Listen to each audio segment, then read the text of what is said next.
కలుపుకుందాము, చూద్దాం.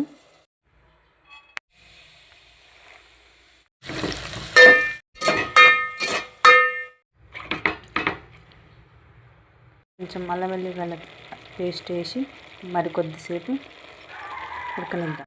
వేసి బాగా కలిపి ఒక 2 మినిట్స్ మూత పెట్టి వదిలేదు. 2 మినిట్స్ అయ్యాక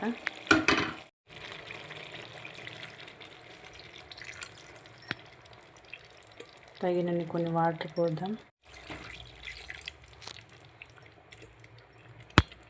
ఒక 5 మినిట్స్ దీన్ని బాగా మగ్గనిద్దాం. ఒక 2 మినిట్స్ వదిలేసి స్టవ్ ఆఫ్ చేయడం.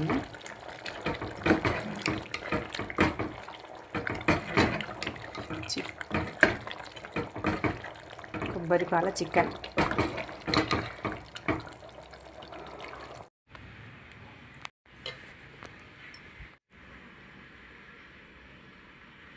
రైస్ కూడా కొబ్బరి పాలతో చేసిన రైస్ అండి ఇది.